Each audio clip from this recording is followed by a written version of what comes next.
Hallo, mein Name ist Cecil Baumann. Ich bin die Moderatorin und Gründerin von Ganz in Bewegung. Ich bin Expertin für Haltungs- und Bewegungsgewohnheitsveränderungen. Mein Unternehmen richtet sich an ganzheitlich denkende Menschen, die ihre Mind-Body-Connection verbessern wollen. Wir melden uns live aus dem regnerischen Zürich und unser heutiges Interview führen wir mit Gabriele Bräuninger, Mind-Body-Balance-Coachin, Ausbildungsleiterin und Übersetzerin. Wir freuen uns so sehr, Sie heute hier zu haben. Aber bevor ich unseren Gast vorstelle, möchte ich euch erklären, was ich unter Mind-Body-Connection verstehe. Das von uns entwickelte Ganz-in-Bewegungssystem umfasst 7 grundlegende Komponenten des Menschseins. Das beinhaltet deine Bewegungen, deinen Körper, dein Umfeld, deine Erfahrungen, deine Emotionen, dein Denken und alles ist mit deinem Atem verbunden und auch untereinander vernetzt. Herzlich willkommen zu unserem Interview mit Gabriele Bräuninger, einer erfahrenen Lehrerin der Alexander-Technik und leidenschaftlichen Coachin. Gabriele entdeckte die Alexander-Technik bereits 1986 während ihres Musikstudiums und hat seitdem tiefgreifende Veränderungen in ihrem Leben und ihrer Arbeit erfahren. Als Expertin für Mind-Body-Balance-Coaching hilft Gabriele Menschen, ihre inneren und äußeren Bewegungsmuster zu erkennen und zu verändern. Sie schafft einen sicheren Raum, in dem Klienten experimentieren und sich selbst besser kennenlernen können, was zu mehr Entspannung und Gelassenheit und Selbsterkenntnis führt. Gabriele blickt auf eine beeindruckende akademische und berufliche Laufbahn zurück. Sie hat ein Masterstudium in Coaching und Supervision absolviert, sowie zahlreiche Aus- und Weiterbildungen in der Alexander-Technik, sowie im Bereich Burnout-Coaching genossen.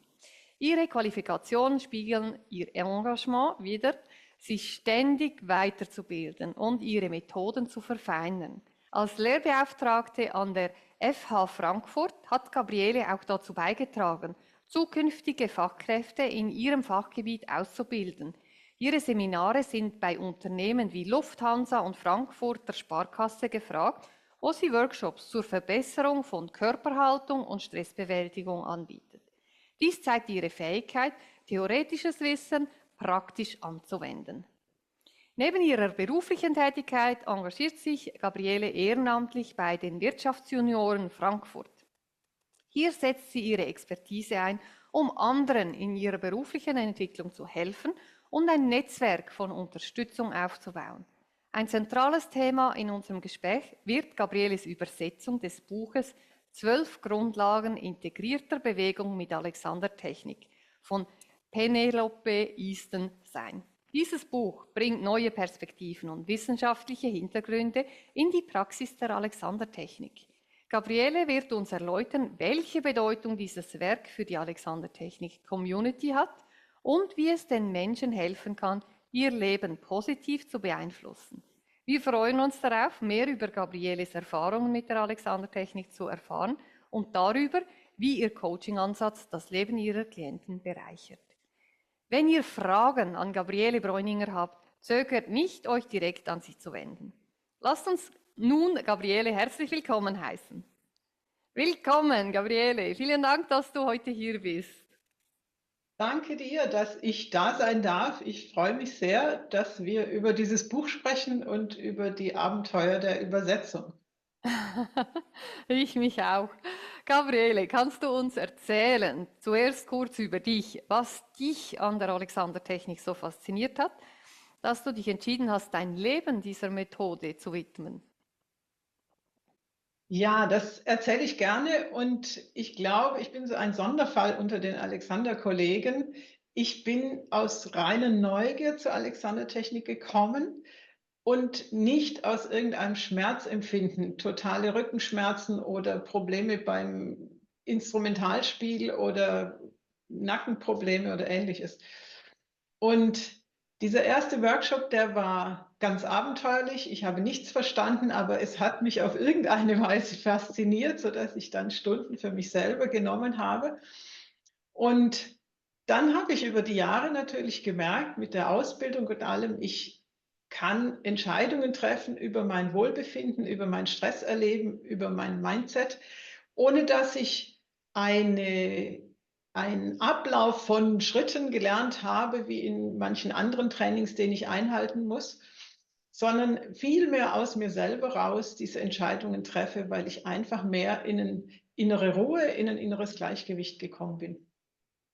Ich habe auch gemerkt, dass ich natürlich eine viel, viel klarere Selbstwahrnehmung habe, vor allem körperlich. Also dieses Thema Verspannungen sind einfach kein Schicksal, sondern sie sind in dem Sinn eine Entscheidung und wir können sie dann auch wieder loswerden. Und was mich über die vielen Jahre dann einfach begeistert, ist, dass wir als Menschen Beweglichkeit mit ins Leben bekommen haben. Das ist ein Potenzial im Bereich körperliche Beweglichkeit, aber auch mentale und emotionale Beweglichkeit. Und unsere Gewohnheiten, die decken das einfach zu. Da kommt wie so ein Teppich drüber und dann scheint es weg zu sein. Und Alexander-Technik holt das einfach unter den Gewohnheiten wieder heraus. Und manchmal fällt man wieder in die Gewohnheit, aber dann weiß man auch, wie man wieder zurückkommt. Mhm, mhm. Also du hast das natürlich auch in deinem privaten Leben zuerst aufgedeckt, oder? Die Gewohnheiten, diesen Teppich gelüftet. Und deshalb kannst du das nun mit deinen Klienten auch so machen, oder? In deiner Arbeit als Coaching sprichst du ja oft über Selbstkenntnis. Was bedeutet das für dich und wie beeinflusst es deine Klienten? Also, dass sie sich selber erkennen, also unter den Teppich schauen, oder? Habe ich Ja, verstanden, soweit. ja, genau. Sie schauen unter den Teppich, also diese Selbstkenntnis zu entwickeln, möchte ich ganz gerne mit einem Zitat von Friedrich Matthias Alexander verbinden. Das ist dieses Zitat, das sagt, die Dinge, die nicht existieren, sind am schwersten loszuwerden. Und das meint natürlich nicht, dass es die Gewohnheiten nicht gibt, sondern das meint, die existieren nicht in unserer Wahrnehmung. Mhm. Und wie soll ich sie dann loswerden? Deswegen ist diese Selbstbeobachtung und vor allem die Selbstkenntnis, die daraus folgt, einfach der wichtigste Schritt erstmal da dran. Denn wenn wir nicht wissen, mit welchen Gewohnheiten wir uns selber zugrunde richten, können wir natürlich auch nichts ändern in eine Mhm. positive Richtung. Und deswegen ist diese Selbstbeobachtung ein wichtiges Element auf dem Weg zur Selbstkenntnis. Und dann diese Schritte von Innehalten und neuem körperlichen Ausrichten in der Alexander-Technik als neue Basis. Und die Klienten, wenn die das erleben, jetzt entweder in reinen Alexanderstunden oder in Coaching-Arbeit, dann sagen die ganz oft, das habe ich ja bis jetzt gar nicht gemerkt. So, das wusste ich ja gar nicht. Oder sie sagen dann im Schluss, wenn sie die Zusammenhänge erfassen, sagen sie, ah, deswegen habe ich dieses Problem. Und das ist natürlich, also wie Teppichlüften, ja, man guckt Mhm. runter und sagt, oh, da liegt der Staub. Ja, ja, ja, das ist super. Eigentlich diese Neuausrichtung, für mich ist das immer so eine Sache von weglassen, was stört. Aber Ja, zuerst muss man ja wissen, was stört denn überhaupt, oder? Deshalb dieses Entdecken, dieses Offensein und ja. zu beobachten, zu schauen, ja, was mache ich dann überhaupt? Und wie mache ich das, oder? Das finde ich wirklich sehr schön, dass man da eine Möglichkeit hat, immer mehr Dinge auch loszulassen. Das macht das ganze Leben auch etwas leichter. Ist das auch so deine Erfahrung, deine Das ist persönliche meine Erfahrung, Erfahrung? ja, weil der Teppich nicht auf einem liegt, sondern unter einem.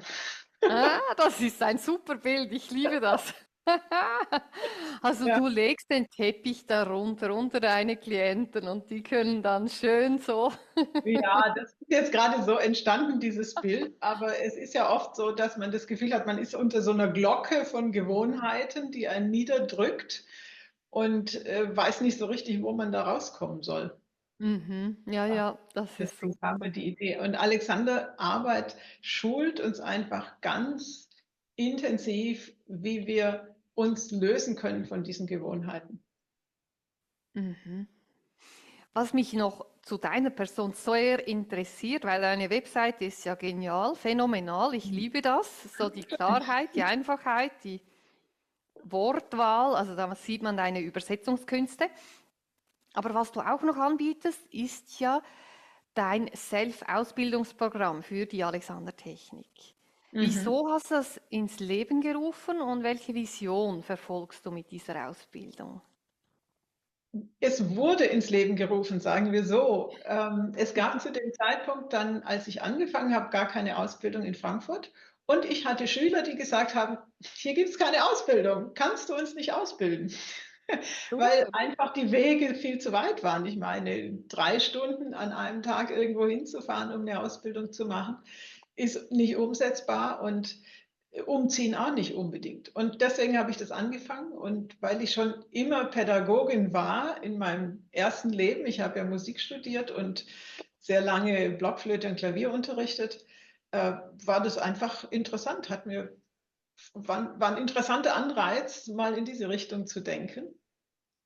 Und eine Vision ist natürlich, wie wahrscheinlich bei allen Kollegen, die ausbilden, die Alexander-Technik mehr zu verbreiten. Aber speziell in der Art, wie ich unterrichte, auch den Schülern diese vielen verschiedenen Ansätze der Alexanderarbeit zu vermitteln, weil ich einfach bei verschiedensten Leuten war, nicht nur in der Ausbildung, sondern einfach hinterher dann. Und es gibt jetzt bei mir nicht diese eine Richtung, nur Penelopes Arbeit oder so, sondern ganz, ganz viele, ähm, ganz vielfältige Blicke auf die Arbeit von Alexander. Und das ist vielleicht so ein bisschen das Spezielle an meiner Arbeit. Was hat dich motiviert, das Buch „12 Grundlagen integrierter Bewegung mit Alexandertechnik“ von Penelope Easton ins Deutsche zu übersetzen? Das war mit vielem verbunden. Das eine ist, dass ich, als ich das dann kennengelernt hatte, dachte, das ist einfach schade, wenn das fast nur englischsprachige Kollegen und Kolleginnen kennenlernen können oder Menschen auch, die damit sich beschäftigen wollen. Ich war fasziniert von ihrer Arbeit und dann bin ich ein Fan von Sprachen. Also ich spreche leider nicht sehr viele in dem Sinn, dass ich jetzt fließend 6 Sprachen hätte, aber ich schaue immer, wie kann man was ausdrücken, was sind andere Worte.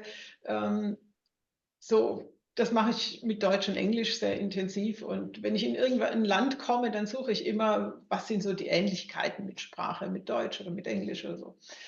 Und dann hatte ich eine Sache in meinem eigenen Leben. Ich habe meine eigene Ausbildung auf Englisch gemacht. Und ich hatte vor der Ausbildung 4 Jahre Stunden, Einzelstunden auf Englisch. Also ich habe 7 Jahre Alexandertechnik auf Englisch gemacht. Und ich kam aus dieser Ausbildung und ich dachte, wie unterrichte ich das jetzt auf Deutsch? Ging mir ähnlich. Ich stand, ich stand wirklich manchmal da und dachte, ja, Englisch wäre jetzt ganz einfach, aber das geht jetzt nicht. Und ich denke, es ist dann vielleicht ein bisschen einfacher für die Kollegen, die mit diesen Inhalten arbeiten wollen, wenn sie das auf Deutsch lesen und nicht erst selber diesen Switch im Kopf machen müssen. Mhm. Ja, das ist wirklich ein Problem. Ich hatte auch alles auf Englisch, Bücher und die Diskussionen war alles mehrheitlich auf Englisch. Mhm. Ja, Unter Kollegen konnte man sich schon austauschen, aber ja, die Worte finden, das finde ich, das ist wirklich eine Gabe, die du da hast. Super, danke. super schön, dass du die zur Verfügung gestellt hast, um dieses wunderbare Buch zu übersetzen, weil ich habe extra gewartet, bis das Buch auf Deutsch kam, weil ich hatte vorher noch Mentoring, alles in Englisch und ich hatte wie so ein Sättigungsgefühl, weil es immer doppelt so viel Arbeit ist, oder? Muss immer im Ja, Hirn das irgendwie für sich wieder übersetzen. Und dann hatte ich so eine Übersättigung, dass ich nicht jetzt nochmal in Englisch etwas studieren wollte, das so komplex ist und das ich wirklich ja, verstehen ja. wollte. Und ich musste lange warten. Also es war ein großer Prozess. Kannst du uns einen Überblick über die zentralen Themen des Buches geben und warum es für die Leser wichtig ist, sich damit auseinanderzusetzen?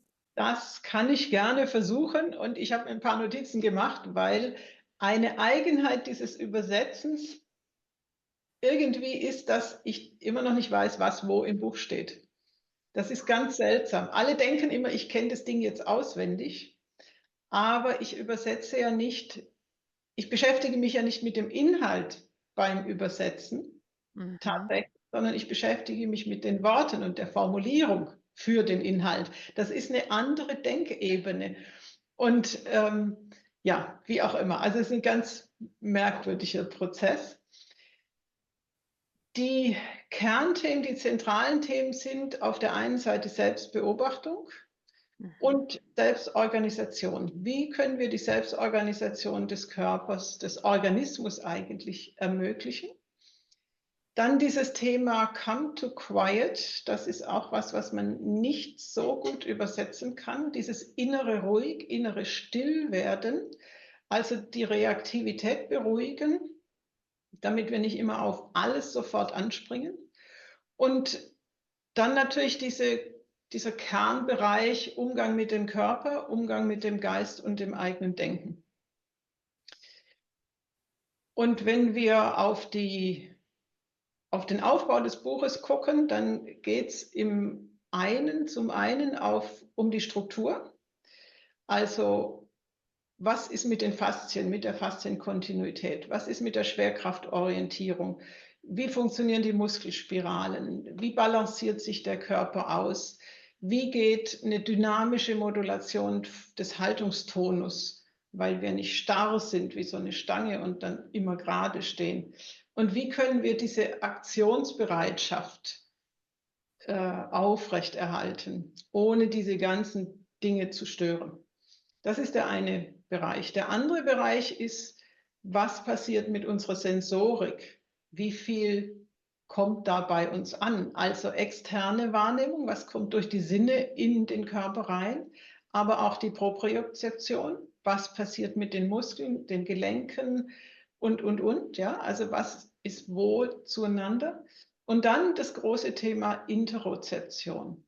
Unsere Triebe, unsere Bedürfnisse, also die Lebensbedürfnisse, Hunger, Durst, solche Sachen, die Emotionen, Stimmungen, Intuitionen, das ist alles Teil der Interozeption und ist sehr stark damit verbunden, welche Raumwahrnehmung wir haben. Und Raum meint jetzt nicht, dass ich mein Zimmer um mich herum wahrnehme, das ist ein Teil der externen Sinne. Raum meint auch, welchen Freiraum, welche innere Räumlichkeit nehme ich in mir wahr? Bin ich da eher so oder bin ich eher weit und offen? Und dann kommt der dritte Bereich, der sich mit dem Bewusstsein beschäftigt.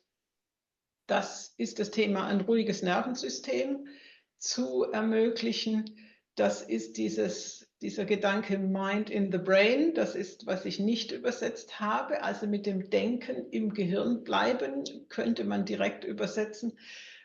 Heißt einfach das Gehirn in Ruhe lassen von unseren vielen Ideen, von denen wir glauben, so muss es gehen, wenn ich irgendwie mich hinsetze oder eine andere Bewegung mache. Da gehört auch rein ins Bewusstsein die Verkörperung, was wir auch nicht so gut übersetzen können, Embodiment, weil das viel mehr als Verkörperung ist. Und das alles zusammen führt dann dazu, dass das Gehirn klare Entscheidungen treffen kann, was es jetzt hier anstellen will, wenn wir die Idee haben, dass wir einen Bierkasten tragen wollen. Ja, wie das zu gehen hat. Und schlussendlich ist es die verkörperte Intelligenz, die uns dann zur Verfügung steht. Das sind so die drei großen Bereiche. Nur schon die 3 Punkte finde ich gewaltig. Also man muss dazu sagen, ja, es ist dieses Buch hier und es ist nicht klein und es ist sehr, sehr, sehr vielfältig, auch im Lernverhalten. Also es hat nicht nur Worte, es hat super Bilder und es hat QR-Codes. Aber dazu möchtest du bestimmt noch mehr sagen, wie das, also es geht ja darum, Selbstbeobachtung und praktische Erfahrungen. Vielleicht erklärst du das besser, wie man da als Schüler oder Studierende dieses Buches profitieren kann und wie man da vorgeht. So. Ja, wie man vorgeht, am besten Neugier einschalten und reinspringen. Weil du die QR-Codes angesprochen hast, mag ich das gerne einmal zeigen. In dem Buch sind sogenannte Erkundungen. 201, ich habe sie gezählt, 201 Erkundungen. Da rechts, hier unten zum Beispiel, ist eine. Und dann sieht man hier auf dieser Seite, neben diesen Erkundungen, hier, da und hier unten, ist ein QR-Code. Und wenn man den anklickt, kommt man zu einem Video, das dann diese Erkundung zeigt. Also Penelope macht das vor, erklärt dazu auch in Englisch und wir haben dazu deutsche Untertitel gemacht. Das heißt, man kann das auch auf Deutsch mitlesen und es gibt 49, also zu einem Viertel der Erkundungen gibt es Videos. Das ist super. Ich meine, das ist didaktisch echt der Wahnsinn, oder? Für die, die Ja. gern visuell und mit dem Gehör arbeiten, die das brauchen. Also es hat wirklich für alle Lernstile und Lerntypen etwas dabei. Eben für den Intellektuellen, für den, den es gerne einfach zusammengefasst hat, hat sie das auch sehr gut gemacht. Also du natürlich auf Deutsch, super gut Ja. Es ist, übersetzt. es ist quasi wie so ein Live-Workshop Ja, eigentlich. Und Hammer. manche Sachen, die sind sehr, sehr ausführlich erklärt, bis diese ganze Erkundung, eine ganze Seite manchmal erklärt ist. Und wenn man es guckt, und das ist ein 3-Minuten-Video, dann hat man viel schneller diese Informationen für Mhm. sich aufgenommen. Ja. Aber es ist ja nicht nur das. Sie spricht ja auch an, dass man das seinen Klienten und Studierenden weitergeben kann. Also sie Mhm. wünscht sich, glaube ich, wirklich mit diesem Buch, dass man das nachher weitervermitteln kann. Auch nicht Alexander-Leute, sondern wirklich auch Bewegungslehrer und Ja, Physiotherapeuten, oder? deswegen hat sie das so ausführlich gemacht. Ja, also es ist Ne? wirklich ein super Leitfaden. Es ist in einer gewissen Weise für Fachleute, Schrägstrich Alexander-Technik-Kollegen, Ja. aber auch Fachleute, die eben in diesem Bewegungsbereich sind. Physiotherapeuten, Yoga, Pilates von mir aus. Also jeder, der sich mit solchen Sachen beschäftigt und vielleicht auf irgendwelche Hürden oder Bremsen stößt, kann damit arbeiten, weil es tatsächlich ein Selbstlernbuch ist, als Selbstlernbuch angelegt ist und insbesondere sich auch an interessierte Laien richtet, um selbstständig arbeiten zu können. Mhm. Ja, und das Erste, was man machen kann, ist ihre schönen Anfangsgeschichten lesen. Die sind ganz wunderbar von ihrer Borneo-Reise und so weiter. Aber die Arbeit beginnt dann in Kapitel 3, wo man die Gewohnheiten beginnt zu entdecken und lernt, sie zu unterbrechen und ein neues Gleichgewicht zwischen Anspannung und Entspannung herzustellen, weil Entspannung nicht das Endziel ist, grundsätzlich. Ja? Mit Mhm. entspanntem Körper könnte ich hier nicht stehen. Und dann dieses Element, was ich vorhin gesagt hatte, diese innere Ruhe, diese innere Stille zu entwickeln, die innere Wahrnehmung auch, das startet dann in Kapitel 4. So, also es wären mal diese Kernkapitel, mit denen man loslegen kann und dann ist man wahrscheinlich schon angefressen und arbeitet sich weiter dadurch. Ja, definitiv. Und Penelope spricht von einem neuen theoretischen Rahmen für integrierte Bewegung. Was sind einige der wissenschaftlichen Konzepte, die im Buch behandelt werden? Und wie tragen sie zur Alexander-Technik bei? Es gibt ganz verschiedene Felder, die sie damit einbezieht und Wissenschaft ist ihr sehr wichtig, weil sie keine nebulöse Beschreibung von irgendwelchen Vorgängen haben möchte, sondern wirklich bewirken will, dass die Menschen das verstehen, was da drin steht. Und deswegen referiert sie immer wieder zurück auf Forschungen von 3 Alexander-Lehrern, die sehr aktiv sind, herauszufinden, was passiert da jetzt eigentlich, wenn wir diese Arbeit anwenden. Tim Cacciatore, Patrick Johnson und Rachel Cohen, die sehr viel dazu gemacht haben. Dann ist eine große Grundlage Thomas Myers, die Anatomy Trains, also diese Biomechanik-Erforschung, die er betreibt, Spiralmuster, Kurvenmuster, Drehmomentmuster im Körper, die durch die Faszien auch äh, dargestellt werden.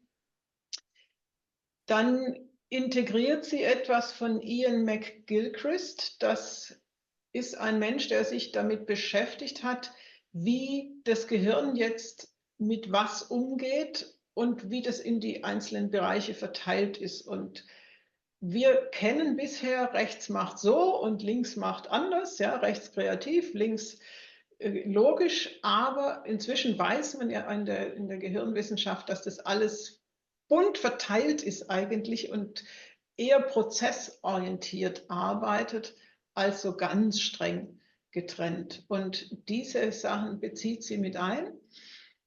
Dann gibt es noch etwas, das ist im Englischen Radical Wholeness oder die radikale Ganzheit im Deutschen von Philip Shepard. Das ist mehr ein Blick auf psychologische Themen, die mit Verkörperung zu tun haben. Und ich zitiere einfach mal, damit man so ein bisschen sich orientieren kann, was Radical Wholeness sein kann. Bei der Verkörperung geht es darum, die Intelligenz des Körpers vollständig zu bewohnen. Klingt merkwürdig, aber so ist das Englische. Und sich dadurch oder durch sie auf die Welt einzustimmen. Es geht darum, der Welt mit dem Körper zuzuhören. Und Körper sind nicht nur unsere Sinne, sondern ist alles, was wir haben. Und dann sind eben da drin auch Emotionen und mentale Prozesse. Und als weiteres Element, was aus der Alexanderwelt kommt, hat sie diese sogenannte Initial IT, Initial Alexander Technik von John Tommaso-Ero integriert, der sehr viel davon mit sich beschäftigt hat, wie Alexander zu dem gekommen ist, was wir heute Alexander-Technik nennen und was da so ganz am Anfang war. Und das sind ganz spannende Prozesse, wie man dann da mit sich selber arbeiten kann. Ja, ja, also es ist so fundiert und so. Ich meine, wie lange hat sie für das Buch gebraucht, bis sie die erste Fassung hatte? Das ist ja ein Lebenswerk. Also es ist wirklich. Das weiß ich leider nicht. Ich Mhm. vermute mehrere Jahre. Ja, ich meine nur schon die Übersetzung. Wie lange hast du für die Übersetzung gebraucht? 2, 3 Jahre? Ja, Also, also bis es dann insgesamt fertig war, waren es jetzt schon etwas über 2 Jahre. ja. Allerdings hatten wir dazwischen ziemlich viel Leerlaufzeiten, weil wir Schwierigkeiten mit dem Verlag hatten, Schwierigkeiten mit dem Layout hatten und dann kam dies und dann passierte jenes und dann sind einfach mal 4, 6, 8 Wochen plötzlich gar nichts. Mhm. Und vielleicht so als Anekdote für alle, die gerne Geschichten erzählen. Ich war dann glücklich, dass es beim Drucker war und dachte, super, ich bekomme es rechtzeitig, bevor ich auf die Alexander Convention nach Slowenien fahre und kann es dorthin mitnehmen. Und eine knappe Woche vorher kommt eine SMS oder eine E-Mail, in der drin steht, der Buchbinder hat die Seiten falsch zusammengesetzt. Wir müssen ungefähr die Hälfte des Buches neu drucken. Das Nein! heißt, es dauert länger. Ah! Meine Güte. Ach, du Das war Früh. dann die letzte, war das Sahnehäubchen auf dem ganzen Prozess. Ja, ja. Aber das gehört eben auch dazu. Die Leute denken immer, ja, ein Buch schreiben, das ist easy und ja, das kann Ja. heute jeder und das ist nur so ein Klacks. Aber nein, nein, das ist eine hohe Kunst und nur schon das Übersetzen, wie man sieht, ist wirklich sehr herausfordernd. Möchtest du zur Übersetzung noch etwas sagen, dein Prozess, wenn wir schon da sind? Ja, kann ich gerne machen. Ich habe das im Vorwort auch geschrieben. Also manches geht ja so ganz easy, das ist ganz simpel, ja, das denkt man gar nicht weiter nach. Aber dann gibt es eben Worte, die nicht wirklich funktionieren. Und dann gibt es so banale Dinge wie, sie spricht über ihren Geigenlehrer. Das ist im Englischen Violin Teacher, aber im Deutschen Lehrer oder Lehrerin. Ja, sowas muss man dann in Gesprächen. Oder der Hund, sie hat den Hund. War das jetzt ein Hund oder eine Hündin? Ja, nein. Auch machen. Ähm, Es sind eine Reihe von Worten, die ich tatsächlich nicht übersetzt habe, weil sie so viel mehr im Englischen beinhalten, als ein deutsches Wort sagen kann. Aber so insgesamt war das ein spannender, interessanter Prozess. Und ich glaube, ich habe es in dem Sinn 3 oder 4 Mal mindestens übersetzt oder wieder Korrektur gelesen. Und jedes Mal findet sich noch irgendwas und du wirst es nicht glauben. Vor kurzem habe ich unterrichtet und ging in Kapitel 8 und dann lese ich da was und ich denke, oh, Das hätte vielleicht eine bisschen elegantere Version werden können. Jetzt steht's im Buch, jetzt ist es fertig. Ja, und ich finde, wir sollten nicht auf Perfektion warten. Ich bin froh, ist das Buch raus und habe ich es endlich in meinen Händen. Also, don't worry, be happy. Ich finde es super gelungen. Es ist in meinen Augen perfekt, soweit ich das jetzt beurteilen kann. Und das ist doch die Hauptsache, dass die Leute damit arbeiten können. Also eine wichtige Aussage im Buch ist, dass viele Leser lernen können, harmonisch und leicht im Alltag zu bewegen. Mhm. Also welche Tipps oder Übungen würdest du empfehlen, um dies zu erreichen? Hast du da Ideen? Etwas aus dem Buch natürlich, weil Natürlich. ja, ja, weil wir das jetzt so vor der Nase haben. Das ist die Erkundung 3.13, also im dritten Kapitel, wo es erstmal darum geht, sich selber zu beobachten und zu gucken, was passiert da tatsächlich. Und Penelope macht so eine schöne Erkundung eben zwischen dem, was wir die primäre Kurve nennen, mit der kommen wir auf die Welt. Alles ist so zusammengerollt, ja, die fötale Kurve, genau. Und dann weitet sich alles und geht alles in die Öffnung. Und zwar in die Überstreckung auch. Mhm.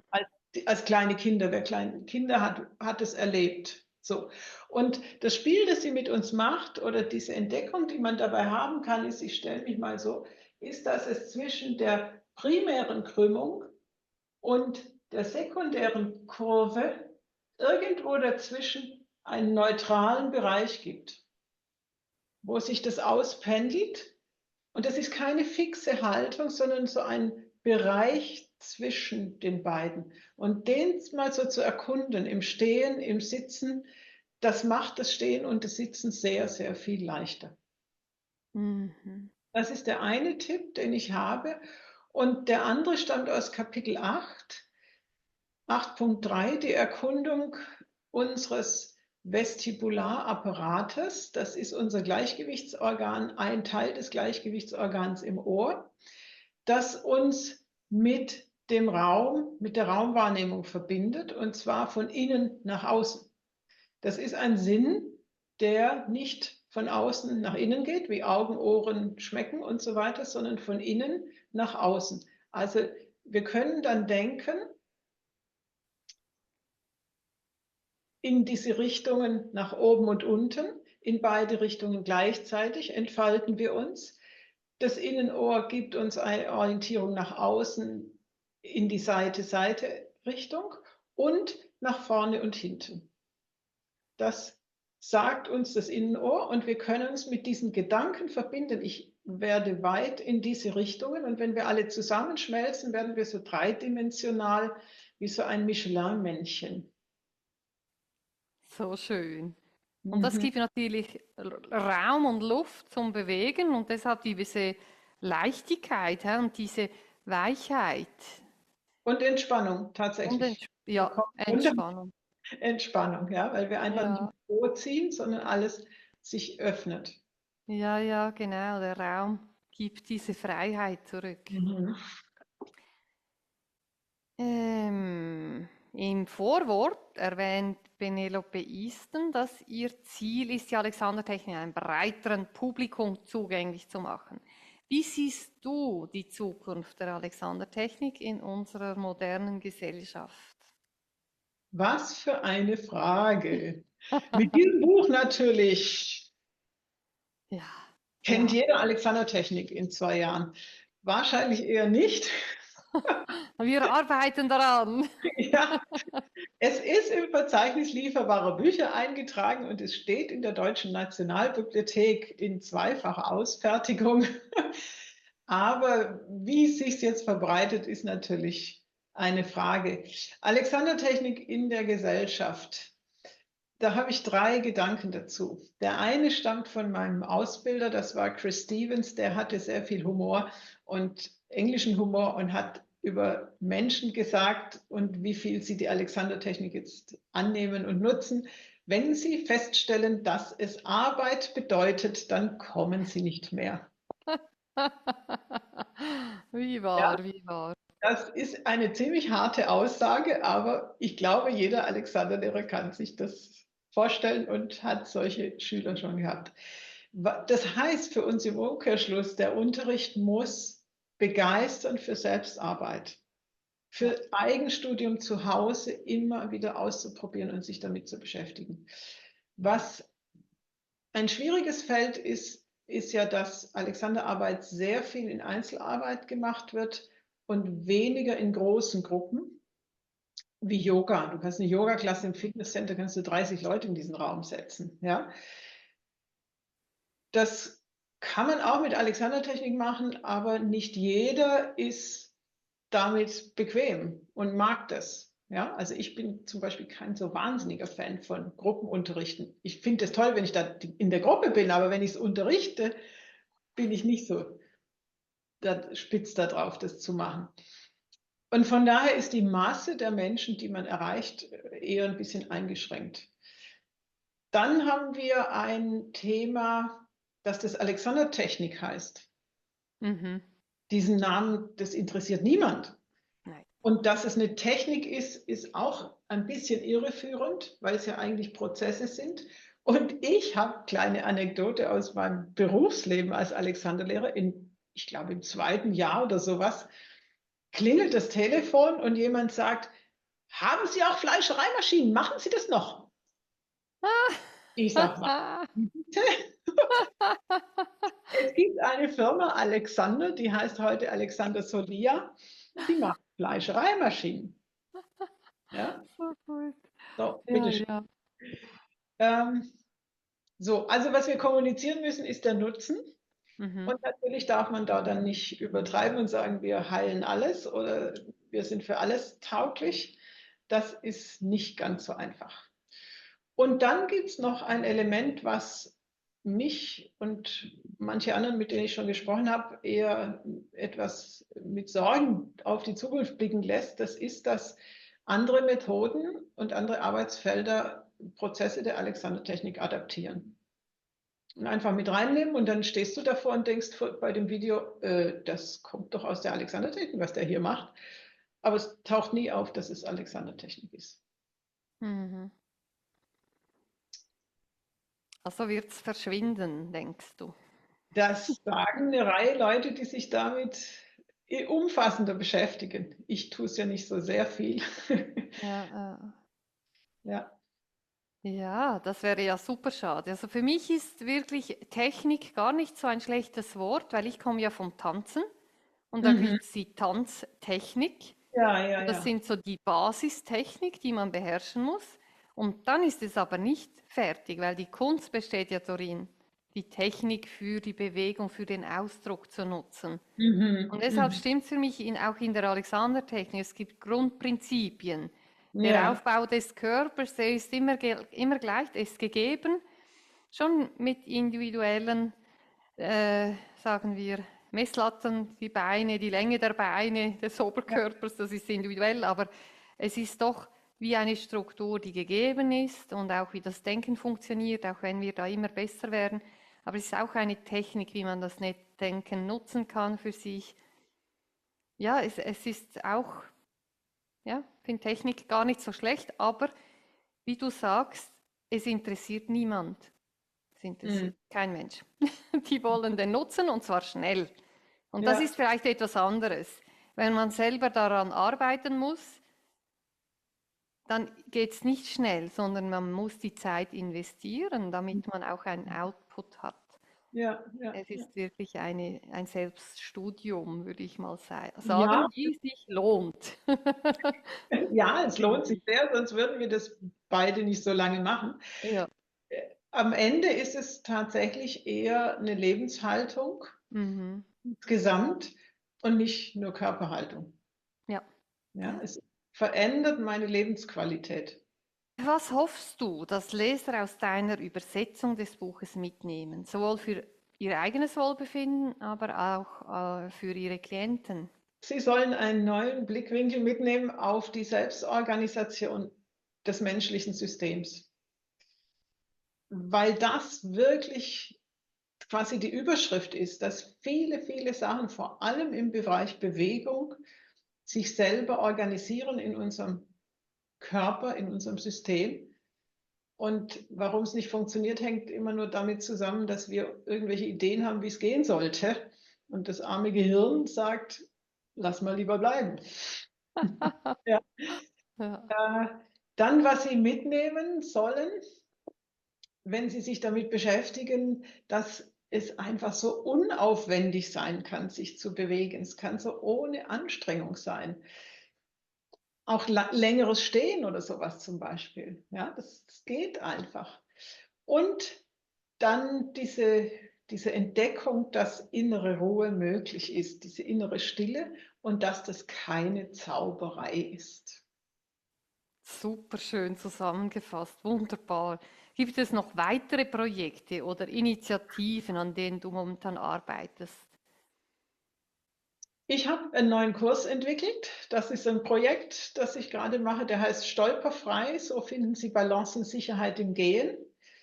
Das ist für Menschen, die sich unsicher fühlen im Gehen. Das können ältere Menschen sein, das können aber auch Menschen sein nach einer Hüft- oder Knie-OP oder irgendwelchen unspezifischen Dingen, warum es nicht gut funktioniert. Und dann so ein kleiner Traum, nachdem ich jetzt 406 Seiten Penelope übersetzt habe, äh, könnte ich mir vorstellen, das Jubiläumsbuch von Michael Gelb zu übersetzen. Sein Buch Körperdynamik wurde vor 40 Jahren geschrieben und Ja. er hat eine neue Edition gemacht, die ergänzt ist um ein paar Dinge, die müsste man dann eben neu übersetzen. Ja, und er wäre schon einverstanden damit, soweit sind wir schon. Super, so cool. Jetzt ist die Frage, ob ich das nochmal auf mich nehme. Das sind natürlich irgendwie nur 150 Seiten und Kleinformat, das ist alles nicht so viel. Aber es ist ein Riesenprozess, es sind auch Kosten, die da dran hängen. Und glaube ich aber trotzdem, es wird immer wieder nachgefragt. Ich habe immer wieder Nachfragen, auch am Telefon. Die Leute gehen auf meine Webseite und fragen mich, weil da viele Bücher draufstehen. Ich glaube, dass das schon ganz wichtig wäre, wenn das wieder in den Regalen stehen könnte. Mhm. Ich finde es ein super Buch, wirklich. Es Mhm. ist das Buch, das ich gelesen habe, nach Alexanders Bücher, Pflichtlektüre bei uns. Und das war wirklich so, ah, na, jetzt verstehe ich. Aha, ah, so ist das wahrscheinlich gemeint. Ah, jetzt, okay, ah, so könnte man das einfach erklären. Es waren so viele Aha-Momente drin. Und das war wirklich so eigentlich eine Wohltat zu lesen nach Mhm. diesen. Man merkt halt einfach, Michael Gelb, der kann schreiben, der Alexander ist ein Macher, ein Ja, Practitioner ja. und nicht ein Schriftsteller. Aber er Mhm. hat das nach gutem Wissen und Gewissen gemacht. Aber also für zum Lesen ist es nicht wirklich für Anfänger oder ja, mit Ja, Unterstützung ja, das zu stimmt. empfehlen. Also Die deshalb, ich würde Sprache, das begrüßen. ja, ja, Das wäre natürlich super toll.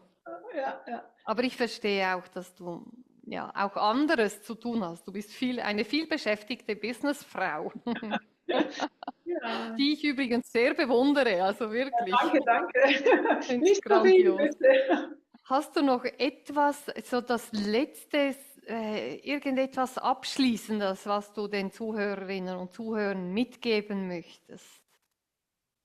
Ich gebe gerne noch etwas mit, so 3 Bonbons, 4 Bonbons. Super. Das eine ist, es hilft, wenn wir uns die kindliche Neugier einschalten. Einfach gucken und spielerisch drangehen und sagen, oh, was ist denn das? Was passiert hier? Das zweite ist, sich die Lust am Ausprobieren zu gönnen. Und dann so ein Satz mit Ausrufezeichen, Fehler gibt es nicht. Es gibt nur Erfahrungen. Vielleicht gibt es im Matheunterricht einen Fehler, ja, aber das tun wir nicht gerade. Und dann noch etwas für das Denken, weil der Prozess des Denkens ein wichtiges Element in diesem Buch ist, dass wir dieses richtig und falsch Denken ersetzen durch etwas, das sagt, oh, das ist interessant, was ich hier merke. Und die Frage, was lerne ich dabei? Was bekomme ich daraus, dass ich das hier erlebe? Das Mhm. sind so meine 4 Bonbons, die man Super. lutschen kann beim Lesen. Ja, super, super toll. Also wir Wahnsinn. könnten ewig weiterreden. Es ist so spannend mit dir. Danke, danke. Aber ich glaube, wir schließen ab. Ich möchte mich ganz herzlich bei dir, Gabriele, für das inspirierende Gespräch bedanken. Deine tiefgreifenden Einblicke in die Alexandertechnik und die wertvollen Informationen zu dem übersetzten Buch haben uns neue Perspektiven eröffnet. Es war faszinierend zu hören, wie du deine persönlichen Erfahrungen und dein umfangreiches Wissen nutzt und anderen Menschen auf ihrem Weg zu mehr Selbsterkenntnis und innerer Balance zu helfen. Vielen Dank, dass du deine Zeit und dein Wissen mit uns geteilt hast. Ich danke dir für die wunderbare Moderation und die tollen Fragen. Danke vielmals, es war mir eine Freude. Sehr gerne möchte ich mich bei euch, liebe Zuhörer und Zuhörerinnen, für eure Aufmerksamkeit und euer Interesse an unserem heutigen Gespräch bedanken. Es war eine bereichernde Erfahrung, mehr über die Arbeit von Gabriele mit der Alexandertechnik zu erfahren. Und ich empfehle euch, die Webseite von Gabriele zu besuchen, um mehr Infos über ihr umfangreiches Angebot zu erhalten und euch inspirieren zu lassen. Dort könnt ihr auch das Buch von Penelope Easton in deutscher Übersetzung direkt bei ihr bestellen. Nutzt diese Gelegenheit, um in die Welt der Alexandertechnik einzutauchen und euer eigenes Wohlbefinden zu fördern. Dieses Interview kann auf unserem YouTube-Kanal und auf unserer Webseite www.ganzinbewegung.com angesehen werden. Folgt uns für weitere Inhalte auf den sozialen Medien, Instagram und Facebook und bitte lasst uns wissen, wie ihr das Interview fandet. Vielen Dank fürs Zuhören und bis zum nächsten Mal.